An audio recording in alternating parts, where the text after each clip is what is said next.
అందరికీ నమస్కారం. శ్రీ మాత్రే నమః. ఓం నమ శివాయ. ఓం శ్రీ సాయిరామ్. ఈరోజు ఎవరైనా మిమ్మల్ని రెచ్చగొట్టినా మీరు చిరునవ్వుతో సమాధానం చెప్పండి. జాగ్రత్తగా ఉండండి. ఈ రోజున ఇటువంటి పరిస్థితి ఉంటుంది. చాకచక్యంగా ఎదుర్కోవాలి, లేదంటే కష్టం. అలాగే 3 శుభవార్తలు కూడా వినబోతున్నారు. ఏం జరగబోతుంది, ఎటువంటి ఫలితాలు కలగబోతున్నాయి, అన్ని వివరాలు కూడా ఒక్కొక్కటిగా తెలుసుకుందాము. వీడియో మీకు నచ్చితే తప్పకుండా ఒక చిన్న లైక్ అయితే చేసి మమ్మల్ని సపోర్ట్ చేయండి. ఇక ఆలస్యం అనేది ఏమాత్రం లేకుండా మనమైతే ఈ వీడియోలోకి అయితే వచ్చేద్దాము. ఓం శ్రీ వారాహి దేవ్యే నమః. వారాహి అమ్మ అంటే ఇష్టం ఉన్న ప్రతి ఒక్కరు కూడా అమ్మవారిని ఒక్కసారి మనస్ఫూర్తిగా తలుచుకొని కింద మాకు కూడా కామెంట్ రూపంలో కామెంట్ చేయండి. అమ్మవారు మిమ్మల్ని, మీ కుటుంబాన్ని చల్లగా చూస్తుంది. ఇక ఆలస్యం లేకుండా వీడియోలోకి అయితే మనము వచ్చేద్దాము. ఈ రోజున ఈ రాశి వారి యొక్క జాతకంలో శుక్రుడు, శని భగవానుడు ఇద్దరు కలిసి మీకు అత్యంత మంచి యోగాన్ని కలిగించబోతున్నాడు. 4వ ఇల్లు దీనికి కేంద్ర స్థానం. సుఖానికి, సంతోషానికి ఈ రోజున రెట్టింపు ఫలితం ఉండబోతుంది. ఈ రోజున ఈ రాశి జాతకులకు మానసిక ప్రశాంతత ఎక్కువ అవుతుంది. పట్టిందల్లా కూడా బంగారం అవుతుందని చెప్పడంలో సందేహం లేదు. పెద్దగా కష్టపడకపోయినా సరే సరైన సమయంలో ఈ రోజున సరి అయిన అవకాశం మీ తలుపు తడుతుంది. దీన్నే మనం అదృష్టం అంటారు. శుక్రుడి శని కలయిక ప్రభావం వలన ఈ రోజున చాలా వరకు కూడా మీ పనులు ఆకర్షణీయత ఉంటుంది.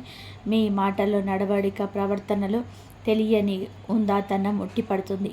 కళల పట్ల, సంగీతం, సాహిత్యం పట్ల అమిత ఆసక్తి వీరికి ఎప్పుడూ ఉంటుంది. ఈరోజు మీరు ఒక పని మొదలు పెడితే దానికి రావాల్సిన సహాయం ఎక్కడి నుంచో కూడా ఒక చోట నుంచి వస్తుంది. గురువుతో ఈ రోజున సంబంధాలు మీకు బాగుంటాయి. అలాగే మీకు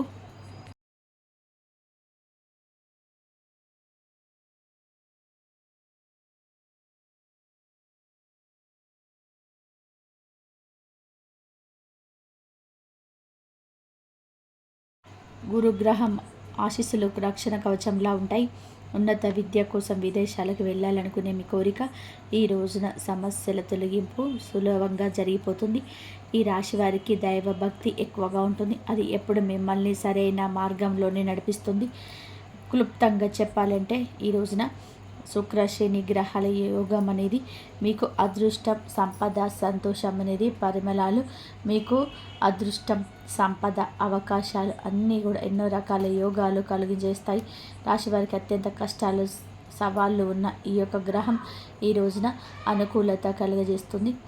శని అనుకున్నది ఇదంతా కూడా కారణంగా చెప్పవచ్చు. మీ యొక్క ఆలోచన అంతా కూడా మానసిక స్థితి మీద ఈ రోజున విచిత్ర ప్రభావం ఉంటుంది. ఆగిపోయిన పనులన్నీ ప్రారంభించే యోగం కనిపిస్తుంది. మీరు చాలా ధైర్యంగా గమ్యం వైపు ఎవరిని లెక్క చేయకుండా వెళ్ళండి. కానీ లోపల మృదు స్వభావం ఉంటుంది. చిన్న మాటకి కూడా నోచుకుంటారు. ద్వంద్వ స్వభావానికి కారణం ఈ రాశి జాతకుల. అలాగే ఈ రోజున వీరికి చంద్రుడి యొక్క ప్రధాన ప్రభావం మనసు పైన కానీ అనవసరమైన ఆందోళనపై కూడా ఉండవచ్చు. చిన్న సమస్యను కూడా భూతద్దంలో పెట్టే ఈ రోజున ఎక్కువగా చూడండి. ఇది మీ ఆరోగ్యాన్ని, మీ యొక్క మానసిక స్థితిని ప్రభావితం చేస్తుంది. ఒక క్షణం ఈరోజు సంతోషంగా ఉంటుంది, మరో క్షణమే నిరాశగా అనిపిస్తుంది. మీ మనసులోని ఆలోచనలో మార్పుకు కారణం చంద్రుడి ప్రభావం. ఏది కూడాను నెగిటివ్గా తీసుకోవద్దు. శత్రువు ఎక్కడ ఉండడానికి మన ఆలోచనల రూపంలోనే ఉంటాడు. కావున మీరు ఏంటంటే గనక చంద్రుని దశ, అంతర్దశ నడుస్తున్న ఈ సమయంలో అనారోగ్య సమస్యలు ఉండవచ్చు. జలుబు, దగ్గులు, ఆస్తమా, ఊపిరితిత్తుల సమస్యలు, జీర్ణ సంబంధిత సమస్యలు, మానసిక ఒత్తిడి వల్ల తలనొప్పి, నిద్రలేమి ఈరోజు ఉండవచ్చు. ఈరోజు ఒక వ్యక్తి మిమ్మల్ని వాడుకొని మోసం చేసే అవకాశం ఎక్కువగా ఉంది. వారి యొక్క విషయాలలోనే మిమ్మల్ని ప్రధాన భూమిగా పోషించే విధానంగా రెచ్చగొట్టవచ్చు. మిమ్మల్ని ఎంతగా రెచ్చగొట్టినా కూడాను ఎదుటి వ్యక్తులకు మాట ఇవ్వద్దు. మీ వాగ్దానాలు నిరూపించుకోవడానికి చాలా కష్టమవుతుంది. ఎవరైనా సరే రెచ్చగొట్టే మాటలు మాట్లాడినా, మీ యొక్క పరిస్థితులను మార్చాలని చూసినా వారితో చిరునవ్వుతో సమాధానం చెప్పండి. లేదా ఏదంటే వారి సులభంగా మిమ్మల్ని వాడుకొని మోసం చేస్తారు. 6వ ఇల్లు రుణస్థానం కాబట్టిన చంద్రుడి ప్రభావం వలన అనుకూలత పెరగవచ్చు. ఆరోగ్య సమస్యలు కూడా ఎక్కువగా డబ్బులు ఖర్చు చేయవచ్చు. దీనివల్ల అప్పులు చేయాల్సిన పరిస్థితి కూడా ఏర్పడుతుంది. ఆర్థిక విషయాలు నిలకడలేకపోవడం, ఏదో ఒక డబ్బు గురించిన చింత ఈ రోజున మిమ్మల్ని వెంటాడుతుంది. దీన్ని చూసి భయపడవద్దు. చంద్రుడు మీకు ఇచ్చే శిక్ష కాదు, ఒక శిక్షణ. మీ మనసు ఎవరిని అదుపులో ఉంచుకోవాలో, ప్రతికూల పరిస్థితులు ఎలా ధైర్యంగా నిలబడాలో నేర్పించే గురువే చంద్రుడు. ఈ రోజున మీరు వెనక్కి అడిగి వేసినా అనుకునవద్దు. చంద్రుడు పెట్టే పరీక్ష ఇది, శిక్షణగా భావించండి. మిమ్మల్ని ఓడించగలిగే శక్తి ఈ ప్రపంచంలోనే ఇంకా ఎవ్వరికి కూడా ఉండదు. చంద్రుడితో పాటుగా గురువు, కుజుడు కూడా ఈ రాశి వారికి కొన్నిసార్లు ఇబ్బందులు కలుగజేస్తూ వస్తున్నాయి. కానీ మీలో నిరాశ అనేది అస్సలు కూడా తొణికిసలాడకూడదు. నిరాశ, నిస్పృహలు అందరికీ ఉంటాయి, కానీ అధిగమించే ముందుకు వచ్చే తత్వం ఈ రాశి వారికి ఉంటుంది. ఈ రోజున ఎన్ని కష్టాల్లో ఉన్నా కూడాను కష్టమని అస్సలు భావించవద్దు. ఎవరి మాటలతో సూటిపోటిగా ప్రవర్తించిన మీరు వాటిని మనసుకి అస్సలు కూడా తీసుకోకూడదు. డబ్బుతో పాటుగా ఈ రోజున కొన్ని బాధ్యతలు, వాటితో కూడిన ఆటంకాలు కూడా ఉండొచ్చు. కొన్ని విపరీత కష్టం ఉంటుంది, కానీ పోరాటం తర్వాత విజయం వస్తుంది. అలాగే ఈ రాశివారు ఈ రోజున మాట విషయంలో చాలా చాలా అప్రమత్తంగా ఉంటారు.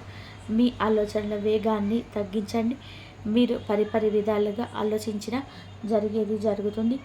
మానసిక సంతృప్తి, మానసిక వ్యర్థల నుంచి ఈ రోజున బయటపడే మార్గాన్ని అన్వేషించండి. మీరు ఎదుటి వారితో మాట్లాడేటప్పుడు పక్కాగా జాగ్రత్త వహించాలి. ఎందుకంటే వారి యొక్క కష్టం, వారి యొక్క బాధ వారిని అలా ప్రేరేపిస్తుంది. వారి యొక్క ఇబ్బందులను మిమ్మల్ని చాలా వరకు కూడాను తలదూర్చే ప్రయత్నం చేయిస్తారు. వారు మిత్రులు కావచ్చు, సన్నిహితులు కావచ్చు, లేకపోతే మీ యొక్క బంధువులు కావచ్చు. కావున ఈ రోజున ఎన్ని మాటలు ఎవరు మాట్లాడినా ఆ యొక్క మాటలు మీరు ఏ మాత్రం కూడాను తలదూర్చవద్దు.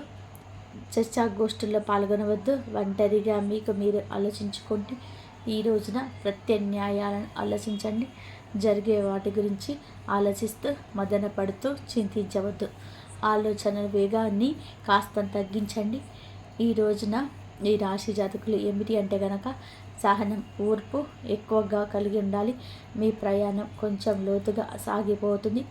అలానే అలజడి, కన్ఫ్యూషన్స్, కొన్ని రకాల కీలక నిర్ణయాలు తీసుకుంటే ఇక అంతే సంగతులు. ఏదో తెలియని అలజడి, కొంచెం ఆందోళన ఉండొచ్చు. ఎప్పుడు మర్చిపోయిన పాత విషయాలు కూడా పరిష్కారం కాని సమస్య ఈ రోజున హఠాత్తుగా గుర్తుకు రావచ్చు. దేనికి కూడా భయపడవద్దు. ఇది మిమ్మల్ని భయపెట్టడానికి వస్తున్న గ్రహస్థితి కాదు. మీలో దాగి ఉన్న మానసిక శక్తిని మీకు పరిచయం చేయడానికి వస్తున్న ఒక అవకాశం. సముద్రంపైకి ప్రశాంతంగా ఉన్న లోపల ఎన్నో ప్రవాహాలు ఉన్నట్లే మీ మనసు లోపల ఈ రోజున ఎన్నో ఆలోచనలు. మీరు చేయాల్సింది కంగారు పడడం కాదు. ప్రశాంతంగా కూర్చొని ఆలోచనలు ఎందుకు వస్తున్నాయో గమనించండి. ఒక రకంగా ఈ రోజున మిమ్మల్ని మీరు శుద్ధి చేసుకునే ప్రయత్నం చేయండి. భాగస్వామితో లేదా కుటుంబీకులతో మాట్లాడేటప్పుడు ఓపిక అవసరం. అష్టమంలో కుజుడు ఉండడం వలన మాటల్లో వేడి పెరిగే అవకాశం ఉంది. చిన్న విషయానికి కూడా కోపం రావచ్చు. గుర్తుంచుకోండి, ఆ కోపం ఇది కాదు, అది గ్రహ ప్రభావం. ఎవరైనా సరే మిమ్మల్ని రెచ్చగొట్టిన చిరునవ్వుతో సమాధానం చెప్పండి. వాదనతో బదులుగా మౌనంగా ఆయుధంగా వాడండి. మీరు గెలవాల్సింది బయట వ్యక్తులతో కాదు, మీ లోపల పెరుగుతున్న ఆవేశంతో. ఉద్యోగస్తులకు ఈ రోజున ఒక సవాలుతో కూడినటువంటి రోజు కావచ్చు. మీ 6వ ఇంట్లో సూర్యుడు వక్రగతిలో ఉన్న బుధుడు ముందు ఉన్నాడు. ఇది ఒక విచిత్రమైన కలయిక. మీ యొక్క శత్రువులపై, పోటీదారులపై ఈరోజు విజయం వస్తుంది. పై అధికారులు బదిలీకి వస్తారు. కొత్త బాధ్యతలు అప్పగించాలని ఆలోచన చేస్తారు. మీలో ఉన్న నాయకత్వ లక్షణాలు బయటకి వస్తాయి. అయితే అదే సమయంలో వక్రగతిలో ఉన్న బుధుడు కమ్యూనికేషన్ గ్యాబులకు కారణం కావచ్చు. మీరు చెప్పాలనుకుంది ఒకటి, అవతల వారికి అర్థమయ్యేది ఈరోజు మరొకటి. ముఖ్యమైన మెయిల్స్ పంపించడంలోనూ 2 సార్లు చెక్ చేసుకోండి. మీటింగ్స్లో మాట్లాడేటప్పుడు కూడా స్పష్టంగా, నిదానంగా మాట్లాడండి. పాత ప్రాజెక్టులపైన ఏమీ తప్పు ఉంటే అవి ఇప్పుడు బయటపడవచ్చు. వాటిని సరి చేయడానికి సిద్ధంగా ఉండండి. వ్యాపారస్తులు ఈ రోజున కొత్త ఒప్పందాల విషయంలో ఆచితూచి అడుగు వేయాలి. అష్టమ స్థానం హఠాత్తు పరిణామాలకు సూచన. కాబట్టి పెద్ద మొత్తంలో పెట్టుబడి పెట్టడానికి, కొత్త భాగస్వామ్యం కుదుర్చుకోవడానికి ఇది సరైన సమయం కాదు. అలాగే గురు శుక్రుల కలయిక ఒక అద్భుత వెలుగు. మీ తెలివితేటలు, సృజనాత్మకత, ఆలోచనలు అండగా నిలుస్తాయి. మార్కెట్ను బాగా విశ్లేషించి అంతరాత్మ చెప్పిన మాట విని చిన్న నిర్ణయం తీసుకుంటే లాభం వస్తుంది. స్టాక్ మార్కెట్ల వంటి స్పెక్యులేషన్స్ రంగాలలో ఉన్నవారు ఊహించని లాభం పొందవచ్చు. ఆర్థిక విషయానికి వస్తే గనక శనిదేవుడు మీకు డబ్బు విలువ నేర్పిస్తున్నాడు. ఖర్చులు పెరిగినట్టుగా అనిపించవచ్చు. కుటుంబ అవసరాల కోసం ఖర్చు చేయాల్సిన రావచ్చు. కానీ ఆర్థికంగా మిమ్మల్ని క్రమశిక్షణలో పెట్టడానికి వచ్చిన పాఠంగా అనవసరమైన ఖర్చులు తగ్గించుకోండి. పొదుపు పైన దృష్టి పెట్టండి. వాహనాలు నడిపేటప్పుడు, యంత్రాలతో పనిచేసేటప్పుడు చాలా జాగ్రత్తగా ఉండండి. చిన్నపాటి గాయాలు, రక్తపోటు సమస్యలు ఉండొచ్చు. కోపాన్ని తగ్గిస్తే సగం ఆరోగ్య సమస్యలు అవే తగ్గిపోతాయి. ప్రేమికులకు, విద్యార్థులకు పండుగ లాంటిది. ఈ రోజున మీకు బుద్ధి కుశలత చురుకుగా పనిచేస్తుంది. విద్యార్థులకి కష్టమైన సబ్జెక్టులు కూడా సులభంగా అర్థమవుతాయి. వారి సృజనాత్మకత పెరుగుతుంది. ప్రేమికుల మధ్య బంధం బలపడుతుంది. ఒకరినొకరు అర్థం చేసుకుంటారు. పెళ్లి కాని వారికి మంచి వివాహ సంబంధం కుదిరే అవకాశం ఉంది. వివాహితులు కూడా బాగా సరదాగా కూడా గడుపుతారు. సంతానం గురించిన శుభవార్తలు వింటారు. మొత్తం మీద ఈరోజు సవాళ్ళు చూసి వెనకడుగు వేయకుండా ఆత్మ పరిశీలన అవకాశాలుగా మలుచుకోండి. మీ బలాన్ని తెలుసుకొని ముఖ్యంగా సృజనాత్మకతను వాడుకుంటూ ముందుకు వెళ్ళండి. రోజు ముగిసేసరికి శక్తివంతులుగా మారిపోతారు. ఈ రోజున కూడా మనకి ఏమిటంటే గనక అనుభవాల నుంచి పాఠాలు నేర్చుకునే సమయం ఇది. తెలివిగా ఎదుర్కొని అంతా మంచి జరుగుతుంది. అలాగే ఈ రాశి జాతకులు అనవసర చర్చలకు దూరంగా ఉండండి. పాత ఫైళ్ళని, పాత విషయాలని మరింతగా పరిశీలిస్తే మంచిది. మార్కెట్లో ఆటుపోట్లు ఎక్కువగా ఉన్నా కూడాను మీకు చాలా వరకు కూడా సరైన సమయం. ఆలోచనలకు ప్రయారిటీ ఇస్తారు. పోటీదారులను ఎత్తుగడలు పసిగట్టలేకపోయినా మీ క్రియేటివ్ ఆలోచనలను 10 సార్లు ఆలోచించ ముందుకు జరపండి. కస్టమర్లను, ఎదుటి వారిని ఆకర్షించవచ్చు. నిత్యం కూడా ఈ రాశి జాతకులు శివారాధన తప్పనిసరి చేసుకోండి. అలాగే మీ సహనానికి ఈరోజు పరీక్షని గుర్తుపెట్టుకోండి. ఎంత ఎక్కువసేపు దైవారాధన గడిపితే అంత మేలు కలుగుతుంది. నిత్యం శివారాధన తప్పనిసరి చేసుకోండి. అంతా మంచి జరుగుతుంది. మీకు గురు అనుగ్రహం పొందాలంటే సాయిబాబాను కానీ, దత్తాత్రేయ స్వామి కానీ, లేకపోతే గురు అనుగ్రహం పొందుతారు. మీకున్న సమస్యల నుంచి బయటపడే మార్గాలు దొరుకుతాయి. ఎన్ని సమస్యలు ఉన్నా బయటపడాలంటే అలాగే శివారాధన కూడా చేసుకోండి. అలాగే లక్ష్మీ అమ్మవారికి అభిషేకము, అలాగే కుంకుమార్చన చేయండి. అమ్మవారి అనుగ్రహం కూడా పొంది మీకున్న ఆర్థిక సమస్యల నుంచి బయటపడే మార్గాలు అయితే మీకు దొరుకుతాయి. ఎన్ని సమస్యలున్నా, ఎన్ని కష్టాలున్నా సరే ఆ శివయ్య చూసుకుంటాడు. అన్నీ ఆయన మీద ఆయనకు చెప్పేసి మీ కష్టాలన్నీ తొలగించుకోండి. ఈ వీడియో కనుక మీకు నచ్చినట్లయితే ప్లీజ్ లైక్ చేయండి, షేర్ చేయండి, సబ్స్క్రైబ్ చేయండి. మరొక మంచి వీడియోతోటి మళ్ళీ కలుద్దాం. ఇంతవరకు చూసినందుకు ధన్యవాదాలు.